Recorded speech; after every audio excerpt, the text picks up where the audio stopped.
I have a boyfriend? I know you love fucking me. I can tell by the way you in love with me. You can't get enough of me, yeah. Well, I guess it's looking like you stuck with me. Feels like I just sprung off in the springtime. Hello you guys and welcome back to my channel. Det här kommer bli en liten Q&A-video. Jag är jättetaggad. Jag har ju bett er ställa en massa frågor och jag är så tacksam för alla som skrev frågor. Så nu har jag sparat lite olika frågor som jag har tänkt att svara på i den här videon. Sen har jag förberett lite snacks medans. Svartvinbärssaft. Asgott. Jag tog dock för mycket saft, men det är fortfarande gott. Och sen bara en massa sallad, gurka, tomat, olika typer av sallad och sen en jättegod krydda på. Och lite godis.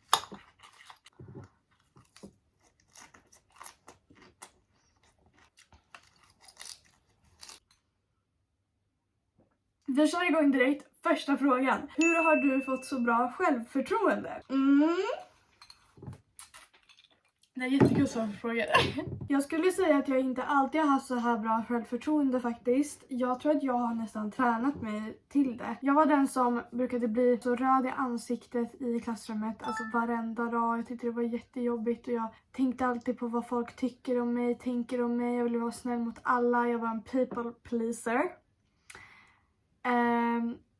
Nu är jag inget av det längre. Då kan jag ju säga att jag blir röd, alla blir röda i ansiktet. Men jag tyckte att det var värsta grejen förut. Jag vill bara säga att det är inte det. Jag tror att när jag bara accepterade att det hände så slutade det hända. Alltså att man är så orolig att man ska bli röd i ansiktet, då blir man det. Jag vet inte hur jag kom in på det, men anyways. Jag har så bra självförtroende nu för att det jag säger att jag ska göra, det gör jag. Som gör att jag börjar lita på mig själv mer och som gör att jag får bättre självförtroende. Och sen har jag varit med om så mycket. På grund av att jag har varit med om så mycket så känner jag att jag kan klara av så otroligt mycket. Och sen 2, att jag har varit med om så mycket så det känns som att jag inte vill leva eller att ingen bryr sig om mig eller att ingenting spelar någon roll. Då har jag någonstans också vänt det och tänkt liksom att eftersom att ingen spelar någon roll och eftersom att det känns som att ingen bryr sig om mig så kan jag göra exakt vad jag vill. Jag kan vara vem jag vill. Jag kan vara mig själv utan att behöva oroa mig om vad andra tycker och tänker om mig. För att det spelar ingen roll ändå. På grund av det så tänker jag att jag har fått ganska bra självförtroende. Nu blir det här ett långt svar men jag hoppas att det är intressant att lyssna på i alla fall. Jag började ju typ ta bort kontakten med alla mina vänner som jag hade. Och så var jag ensam liksom by choice. För jag kände att de här vänskaperna lyfter inte mig. Vi matchar inte. Vi lyfter inte upp varandra.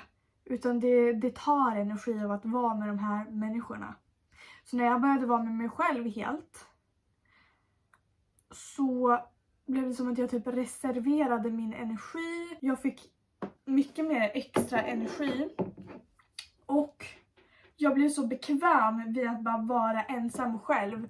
Så jag har ju som inget att förlora i det. Så då kan det ha blivit att jag har fått mycket självförtroende från det för att jag har lärt känna mig själv faktiskt. Så då har jag blivit mer säkrare i mig själv. Så, självförtroende.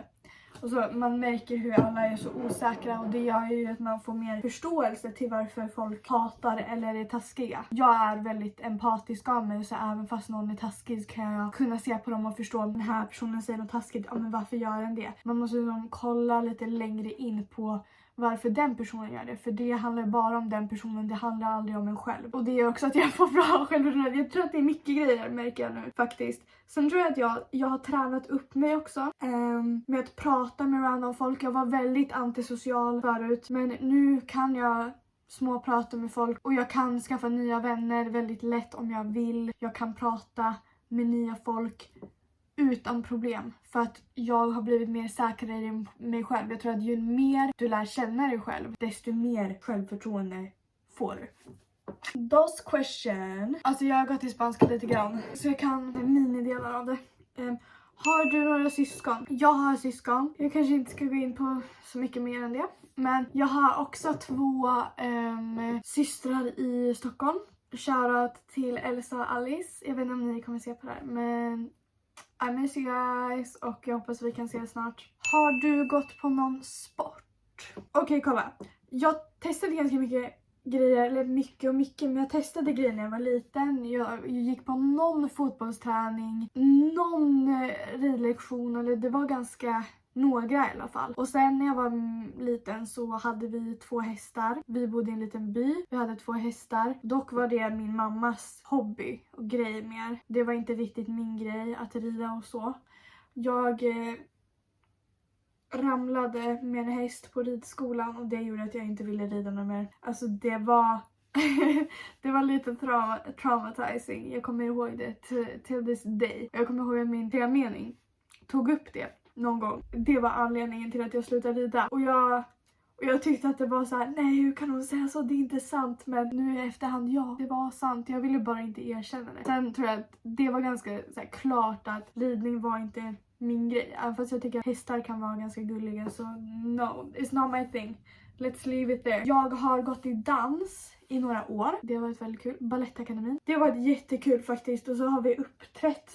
Vi uppträdde någon gång med någon Vajana-sång för typ 500 pers. Och det var ju väldigt kul. Kommer jag ihåg det to this day. Och jag skulle verkligen vilja börja dansa igen. Bara för att få en gemenskap. Jag vill dansa sån här. Jag vill dansa en sexig dans. Jag kommer inte ihåg vad den heter. Den heter någonting. Det är någon speciell dansgeografi. Men det är typ när man kör så här lite slow, lite så här, men det brukar vara typ åldersgräns på det. So maybe we have to wait a few years to do that. Yeah, so dansa på fritiden och på gymmet gör jag just nu. Vad bra. Sen har jag gått 2 år, 1,5 år i yogaklass. Och sen hittade jag i min förra stad som jag bodde i, så hittade jag yogaklasser och provade lite olika grejer. Men sen hittade jag ett ställe, yogaskolan, som var så bra. Och jag träffade en yogalärare som var otroligt snäll och vi fick liksom en connection. Så jag har hennes nummer. Jag saknar henne jättemycket för hon fick alltid med mig så bra. Alltså hon var så bra på hennes jobb, på det hon gjorde. Det var både yoga och meditation och magdans gjorde vi någon gång också. Det var kul. Så det har jag gjort. Det kanske inte är någon sport, men det är ändå en träning. Typisch. Det är det. Jag skulle vilja börja gå i boxning. Inte för att ta det seriöst, utan för kul. Men vi får se. Jag har på gymmet börjat ta så här. Jag provade någon pilatesvideo också. Då hade de hantlar och skulle man göra så. Nu har jag liksom lagt in det i min pilatesrutin. Att göra så här med hantlar. Det är askul. Det är det roligaste jag varit med om. Just nu är jag i en dålig period, så att då borde jag ju göra grejer som jag tycker är roligt att göra. Eller som jag känner the slightest joy till att göra. Så att jag ska nästan kolla in på det faktiskt.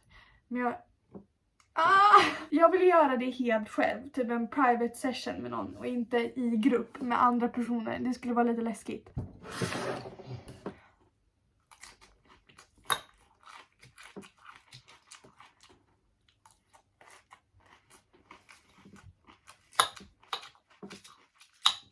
Jag ber förresten så mycket om ursäkt för det här. Jag kanske förresten ska flytta spegeln. Jag blir så irriterad. Jag förstår om ni också stör er på det här. Det här är fönstret. Som ni ser. Jag försökte ha en filt över fönstret, men det gick inte. Vi ska egentligen ha en gardin där. Ja, jag ska flytta på spegeln. Be right back. Voila! Jag tycker att det blev mycket mer clean nu. Nästa fråga. Jag älskar att det är så olika frågor. Det är så, alltså det är både djupa frågor och det är andra ytliga frågor, eller vad man ska säga. Bästa hårprodukten. Vet ni vad? Jag har ju extensions nu och jag vill ju verkligen ta hand om dem på allra bästa möjliga sätt, för att jag har betalat 5,000. Det är premiumhår. Så då blev de mycket dyrare. Det ska hålla i 6 år typisch. Så vi får se, det ska vara garanti på flera år. Premiumhår! Det rimmade.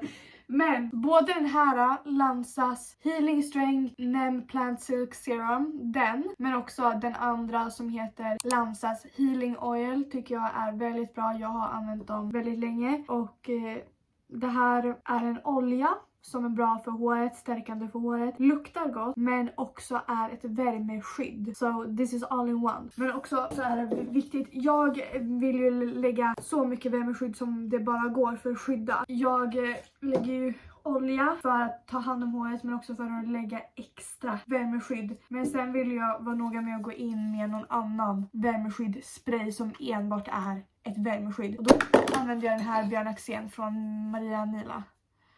Visst är det? Nu kan jag inte säga fel. Björn Axén, sorry. Men det finns en från Maria Nila som heter Shaping Heat Spray. Den har ni säkert hört talas om. Den är också väldigt bra. Jag skulle inte säga att det här är den bästa. Den luktar väldigt gott. Den ska protekta upp till 220. Så alltså den är helt okej. Den är snabbtorkande också. Vet ni vad? Den här kanske är bra. Ja, okej. Okej. Kerastase, shampoo, balsam tycker jag är jättebra. Och Ida Wargs hårmask tycker jag. Ida Wargs hårmasker luktar jättegott. Om ni vill ha alltså, billiga shampoo och balsam som är bra vårdande för håret, då rekommenderar jag Ida Warg och en serie som passar eran hårtyp eller det som ni söker. Jag är inte så extra när jag kommer till hår, utan jag har de produkterna som fungerar och använder bara dem slaviskt. Skriver du dagbok eller någonting liknande och hur brukar du lägga upp det och vad typ skriver du? Jag skulle inte säga att jag skriver dagbok varenda dag. Sen försöker jag någon gång per vecka, helst söndagar, för då kan jag reflektera över hela veckan som har varit eller hur jag mår i stunden. Försöka journal. Antingen har jag så mycket i mitt huvud så att jag bara skriver ner och då kan jag skriva 5 sidor. Och sen känns det mycket bättre efter när jag bara har lagt ner, för då får jag insikter medan jag skriver som motiverar mig eller som får mig att må bättre. Och då mår jag mycket bättre efter. Så det är ett sätt som jag brukar skriva dagbok eller anteckningar på. Sen så brukar jag också leta upp Pinterest-frågor. Eller om jag har sett någon på TikTok som har ställt journal prompts-frågor och sparat det. Så jag kollar på någon av dem och sen svarar jag på frågorna. Eller förresten, jag har också använt ChatGPT för att göra det. Till exempel att jag har berättat min situation. Och nu har jag skrivit med ChatGPT. Jag älskar ChatGPT. Det är som en psykolog. Jag har riktiga psykologer också, men ChatGPT älskar. Så att ChatGPT, min ChatGPT vet vem jag är, vad jag har gått igenom. Så då kan jag fråga den att skriva frågor till min journal. Och så kan den göra det. Och så är det jättebra frågor som verkligen passar in på mig. Så det är ju också ett tips. Att berätta er situation för ChatGPT eller vad för typ av frågor som ni är ute efter. Och sen får ni frågor till er. Jag gjorde det mycket mer förut att jag körde journal varenda dag. Och så brukade jag göra shadow work. Det är att man ifrågasätter saker eller att man kanske tänker tillbaka på sin barndom. Det finns jättemånga sådana frågor på Pinterest som är asbra. Jag tror också att jag har sparat sådana frågor på min Pinterest-profil. Så kolla in där. Jag har också pretty pictures. Nu har jag inte lagt upp på jättelänge där för att man får inget utav det. Det är därför jag inte har lagt ut någonting. But I love Pinterest so much. Jag ska visa er min anteckningscollection. Alltså alla anteckningsblock som jag har just nu. När man kollar på det så här skulle man kunna säga att jag skriver väldigt mycket. Dock skulle jag inte säga att jag skriver dagbok. Men jag skriver väldigt mycket. Okej, det kan jag ju säga. Jag skrattar så mycket för att det kändes som att jag var så här: nej, jag skriver inte så mycket dagbok. Och så bara, jag ska visa er min kollektion varje vecka. Men den här har jag skrivit ut. Den här. Så varenda bok har sin egna mening, kan man säga. Den här, I'm not gonna tell, but like, this is my story that I'm gonna write. Jag har nyss börjat. Sen den här, det här är någon slags planner, den är helt full också. Sen,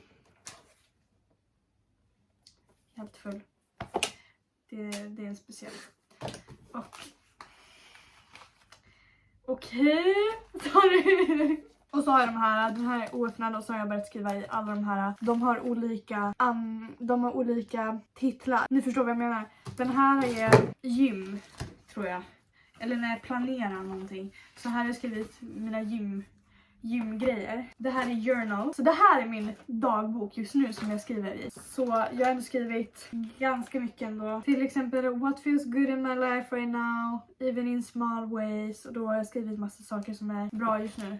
Och då har jag faktiskt frågat ChatGPT att ställa de frågorna. Sen här har jag bara grejer om YouTube.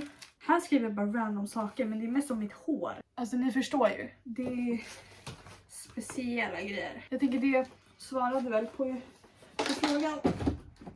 Nu går vi vidare. Jag skulle vilja lägga till att det är jättebra att skriva dagbok eller journal eller bara skriva. För du får ju så mycket insikter om dig själv och vem du är och vad du tänker. Och om du inte riktigt vet vad du ska skriva, ta fram pappret, ta fram pennan och bara börja skriva eller leta upp frågor. För så fort du får den där första frågan och du börjar skriva ett ord, alltså då är det som att det bara kommer. Och sen blir det jätteenkelt att skriva när man väl har börjat. Hur ska man göra om man har kompisar som får en att känna sig dålig? Oj. Jag kan relatera till det här. Det finns ju olika sätt och olika grader till det här. Jag skulle säga om de är straight up are bullying you, då ska man ju bryta kontakten helt. Vänd ryggen, aldrig prata med dem någonsin igen. Men det kan ju bli lite förvirrande vad den där fine linen är. Och det kan ju vara att de kanske är taskiga, men de egentligen vill inte vara taskiga. Eller de tror inte att de får dig att må så. Och då får man testa att prata med dem. Jag tror att man känner väldigt mycket själv. Om man lyssnar på vad man själv känner på riktigt och sin intuition. Vad för kompisar som är bra eller inte. Om det är någonting som min allra bästa kompis gör. Som känns dåligt i mig. Då tar jag upp det direkt. Så ändrar hon sig. Då får man ett bra bemötande. Men om man inte får det. Då har du ju svaret. Bryt kontakten. För att det spelar ingen roll om du inte har några andra kompisar, för det finns så många människor i världen. Du kommer hitta så många andra kompisar. Och att du bryter kontakten med folk som inte får dig att må bra och att du bryter kontakten med kompisgäng som får dig att må dåligt gör att du öppnar upp space till nya kompisar. Du får så mycket mer tid nu till att fokusera på dig själv. Så att nu kommer du få levla upp och du kommer hitta bättre kompisar som kommer få dig att må bra. Vilka är dina bästa tips för att se flawless ut hela tiden? Thank you! Är det helheten eller är det typ glow? 'Cause right now I feel like I'm glowing. Kolla nu, the sun is hitting my eyes. Like... Vänta, jag blir kär i mig själv. Jag bor ju i en källare hörni. Det är inte så ofta solen kommer hit. Men it's straight up looking at me, so I need to take a picture.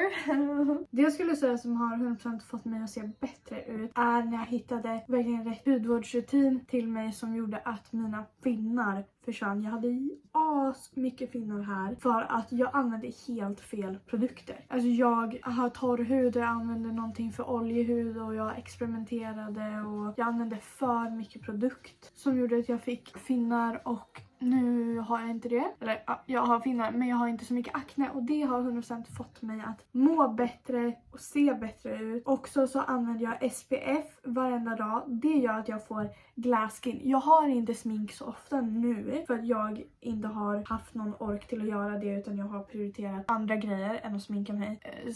Men jag vill ju fortfarande se put together ut på gymmet till exempel. Och då använder jag SPF. Jag har visat den här 100 gånger. Men den är så bra. Speciellt er som har liksom sensitiv hud som inte vill få finnar men ändå vill mata på utan sol. Så är det den här. Den är asbra. Clarin Paris 50.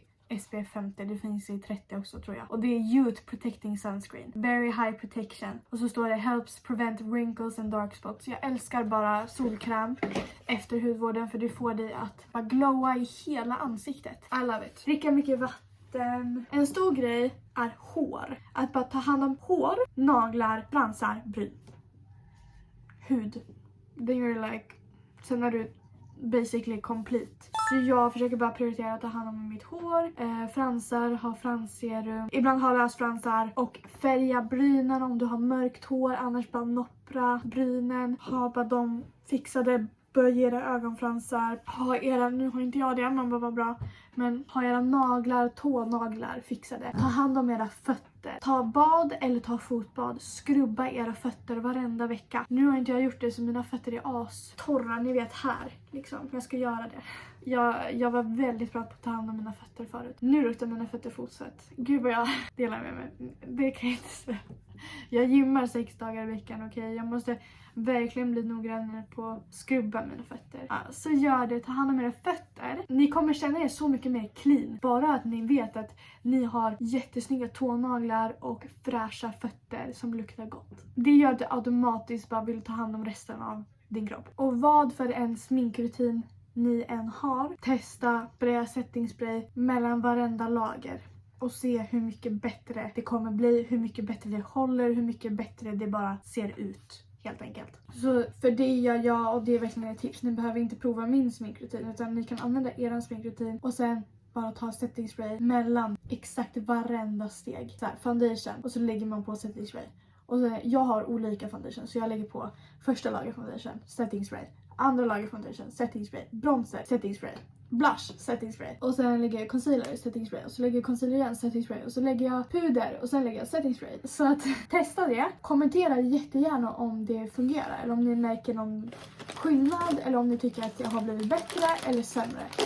Skriv jättegärna det i kommentarerna. För jag vill veta, det här blir jätteintressant. Se det som en challenge. Varför bytte du efternamn? Okej, så här. Jag har inte officiellt bytt efternamn. Men det är tanken, eftersom att jag inte har någon slags koppling till mitt riktiga efternamn. Mitt riktiga efternamn står ingenstans på mina sociala medier. Jag har ingen direkt koppling till det, och jag tycker inte att det, eftersom att det inte är mig, så representerar det inte mig. Så varför ska jag heta det efternamn? Det tycker jag inte är rättvist. Så då vill jag byta till ett eget efternamn. Och Bellamy tycker jag är asfint. Så det är tanken. Jag tror att det kostar att byta till ett helt eget efternamn, tror jag kostar 2000 att byta. Så ja, det är tanken, eftersom att nu när jag ska starta mina egna grejer och så måste jag ju ha mitt namn överallt. Och då vill jag kunna känna att det är mitt namn, jag är stolt över det, det här är mitt. Så det är lite kort historia på det. Så då har jag testat byta efternamn på mitt livekonto då, som jag använder eftersom att mitt TikTok-konto fortfarande är låst. Okej, hey guys,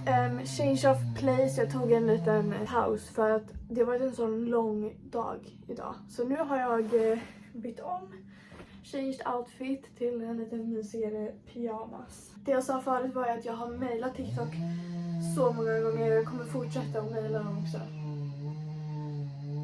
Sen nu kommer det borra lite i bakgrunden. Jag hoppas att det inte kommer störa ljudet så mycket. Det kommer ju dock göra det, så jag kommer försöka prata medan borrningen inte hålls på. Om ni har några andra efternamntips, skriv det i kommentarerna. Men dock, jag tror redan att jag har bestämt mig. Men det skulle vara kul om ni bara skulle skriva vad ni tycker och tänker om det. Hur ofta gymmar du och vad kör du oftast? Jag gymmar 6 gånger i veckan. Jag lägger upp mitt gymschema här. Just nu kör jag mest abs, alltså mage och ben och rumpa. Främst rumpa då. Men jag kör så här leg pull-ups varenda dag. För att bara träna my core och mina abs. Och så brukar jag köra cardio varenda gång efter jag har kört maskiner och viktträning då. Och då brukar jag springa i 10 minuter. Så då brukar jag springa så länge jag orkar. Och sen gå i 1 minut och sen fortsätta springa. För då får jag sån kraft typ. Och sen är jag helt dränkt i svett efter. Men det känns så bra och jag har märkt att min kondition har blivit mycket bättre. Sen efter det, för en av mina vision board mål är att jag ska kunna gå ner i mina middle splits. För jag kan ju gå ner i mina splits. Alltså jag vill ju fortfarande hålla det så att jag går ner i split varenda dag. Varenda gång jag är på gymmet. Och så stretchar jag till att kunna gå ner in my middle split så. Och jag börjar komma närmare och närmare och det är så skönt att se resultat. Hur gammal är du? Vars kommer du ifrån? Och hur mår du? Jag är född i Stockholm. Och just nu skulle jag säga att jag är trött och jag mår ändå bra. Jag är stolt över min insats för den här dagen. För jag har blivit så otroligt triggad. Jag har gråtit men jag har ändå varit på gymmet. Och nu känns det som att jag har liksom flipped my day around. Så det känns väldigt bra. För att jag hade väldigt negativt self-talk förra veckan. Så det går ändå framåt. Varför bor du inte med din gamla hund något mer? Alltså kemo då. Som jag har nämnt någon gång är det ju väldigt mycket som har hänt de här senaste månaderna. Så jag bor inte med min hund just nu. Han lever fortfarande. Han bor någon annanstans. Jag ska visa min bakgrund. Så han finns alltid med mig här ändå.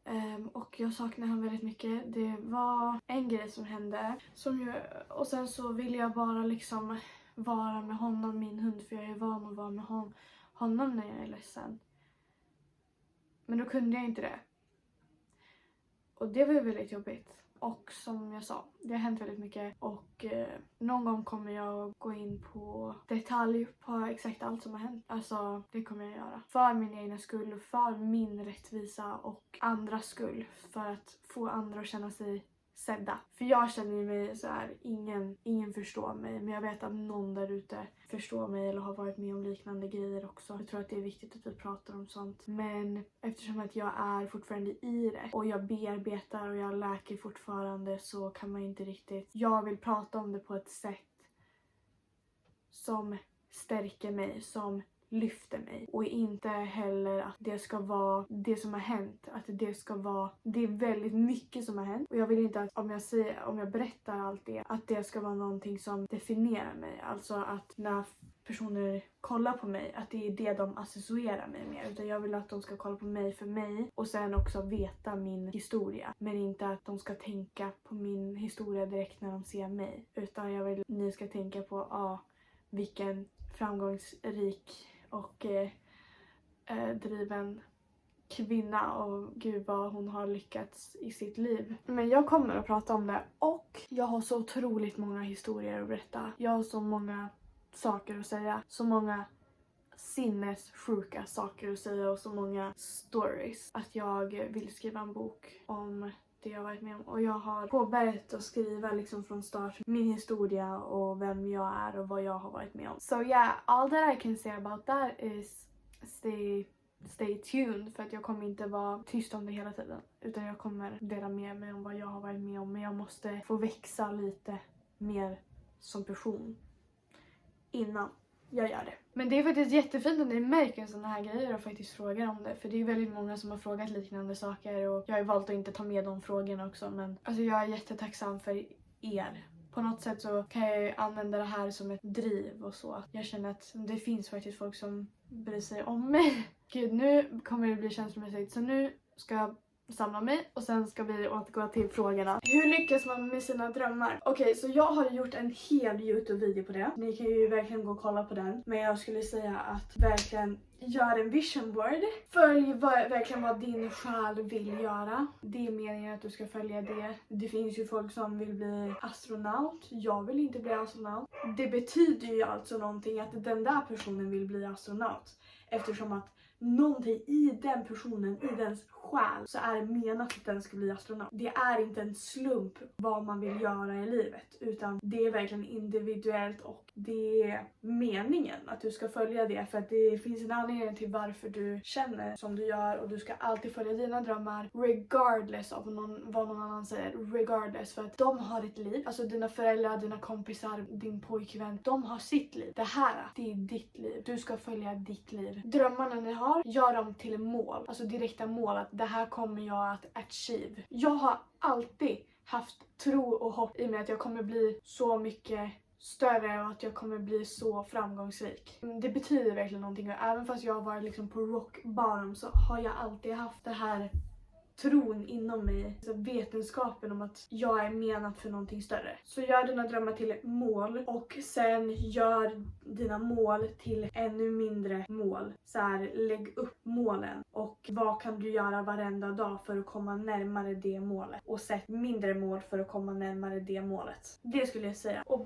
bara flowa. Ibland så vet man inte exakt hur man ska ta sig dit, men om man bara lägger en intention på att jag vill göra det här, jag vill bli modell, hjälp till exempel, om man låter det komma till sig, om man är öppen för nya möjligheter, så brukar det oftast komma till en. Man måste också hålla ögonen öppna för nya opportunities. För att ditt liv kan förändras på en dag. Jag är så otroligt chockad över hur mycket mitt liv har förändrats på bara ett år. Det som har hänt för exakt ett år sedan trodde jag hade hänt för 5 år sedan. Men det har bara gått ett år. Och jag förstår inte hur jag har klarat av det här. Alltså jag är verkligen så stark när jag tänker på det. Men jag ger mig aldrig den credden.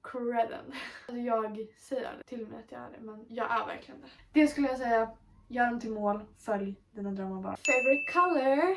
Pink! Det är som obvious. Social crush. Is that like social media crush? I wouldn't say I have a social media crush because I'm too focused on myself. But I know my type. I do have a type. Alltså det är inte ens det de frågar. Oh my god, I saw this movie though. And it had a really hot guy in it. I can put a picture in there. There was a Netflix series that was called Supercell. He was so freaking hot. Like I was just looking at him the whole series. Men jag skulle säga min typ är... Ni frågar inte ens efter det. Varför säger jag? Tall. Ni vet resten. Men det är bara looks-wise. Och jag tycker att looks-wise ger en chans för insidan. Jag skulle inte säga att jag har high standards. Men in this society så kanske jag har high standards. Men jag har en lista på vad jag vill att de ska liksom checka. Och då pratar vi personlighetsvis och så. Och det vill jag inte riktigt kanske säga exakt, för jag vill inte att någon... Jag är lite rädd för manipulators, att de ska kolla på mina videos och ta kontakt med mig och låtsas vara någon som de inte är, bara för att de vet att det här är det jag vill ha och sen manipulera mig. Så vi går vidare. Tall, dark and handsome. That's my type. Do you have a boyfriend? Jag älskar att jag använder det som ett intro. No, I do not have a boyfriend. I'm single, ready to mingle. Alltså kan det här vara så kul? Nej, alltså jag skulle säga att jag inte är där jag vill vara just nu. Så jag tror inte att jag kommer hitta min drömpartner. För jag måste ta mig dit jag vill först för att han ska kunna hitta mig. Förstår ni vad jag menar? Jag vill bara fokusera på mig själv. I just wanna focus on me and prioritize myself. You guys, that's so important. Jag är i det stadiet i livet att nu jävlar. Ska vi bara foka på mig? Hur har det gått med killen du skulle träffa? Ja, hur gick det? Vi matchade inte helt enkelt. Jag använde det som ett intro i en av mina TikToks för att jag tänkte att det var... Jag brukar inte dela med mig om sådana privata saker, men jag tänkte att så här, det var kul för att använda det som en hook. Så nej, vi matchade inte. Det är svaret på frågan. Dina bästa motivationscitat. Det jag har på mitten av min vision board här. Hej, där.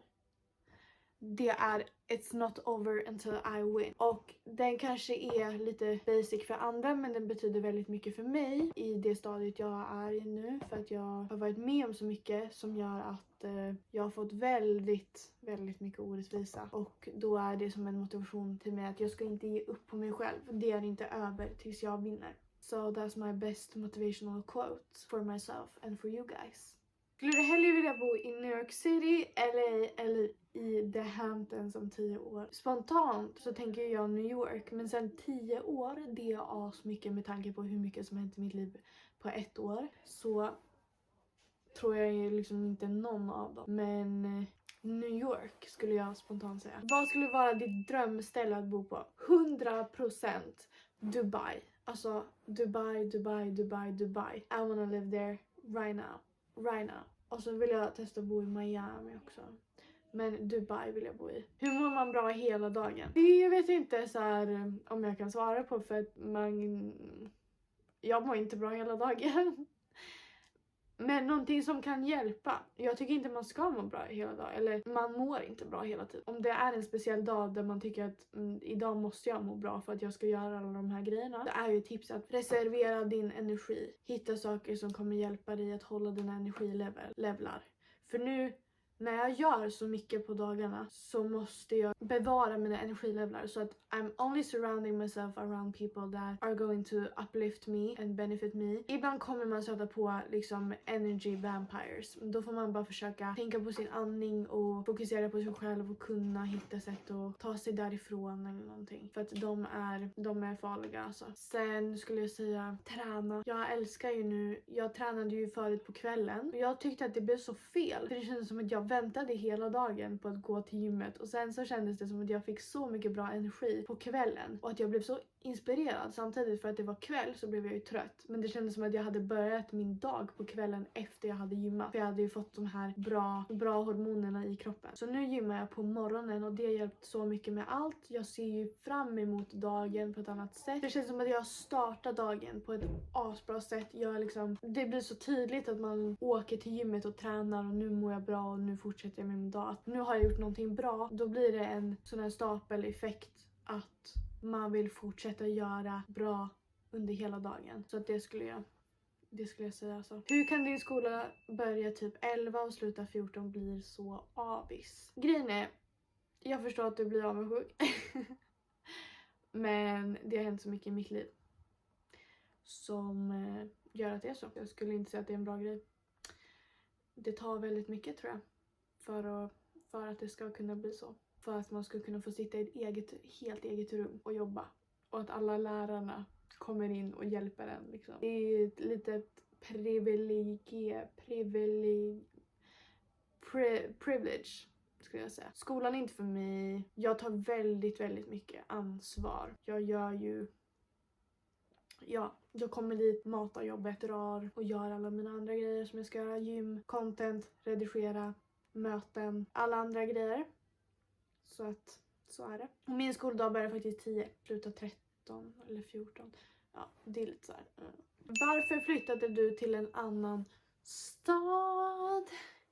Well, that's a good question. Den fick jag ju mest. Som sagt, jag bor i en annan stad nu och det har hänt väldigt, väldigt, väldigt mycket. Det är som inte bara en grej som har hänt utan det är väldigt många olika grejer, väldigt många riktigt hemska saker som har hänt.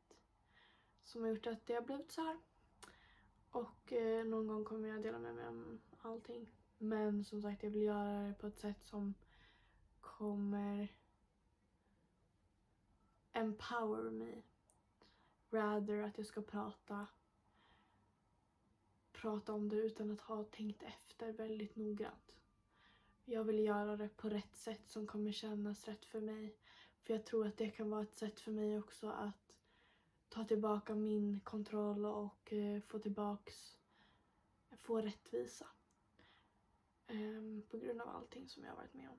Det känns lite fel att jag liksom sitter sminkad och kan prata om det så här. Och det har hänt jättemycket de senaste månaderna. Ingen kan förstå hur jobbigt det har varit för mig. Nästan inte ens jag kan förstå det. Jag har typ försökt att förtränga det, men det har varit så otroligt jobbigt. Det har varit så otroligt jobbigt. Jag kommer aldrig uppleva något jobbigare i mitt liv. Det här var jag kan säga att det var som en film. Det var som en explosion. Det var som en film. Och not the good kind. The bad kind. Saker som bara händer i filmer. The bad kind. Och där kommer jag liksom end my answer. 'Cause I'm not gonna say anymore. But like, där har ni det. Och det var alla frågor. Jag hoppas att den här videon var intressant att kolla på. Ska jag göra en till Q&A? Skriv i kommentarerna. Skriv nya Q&A-frågor om ni kommer på något nytt nu när ni kollar på den här videon. Och som sagt, följ mig här. Följ mig på alla andra plattformar på Instagram och TikTok. Kommentera, likea. I appreciate it so much. Tack till alla er som skrev frågor. Så glad. Jag är så tacksam för er. Och vi ses i nästa video. På söndag kommer det ut en vlogg. So stay tuned. I love you guys. Bye.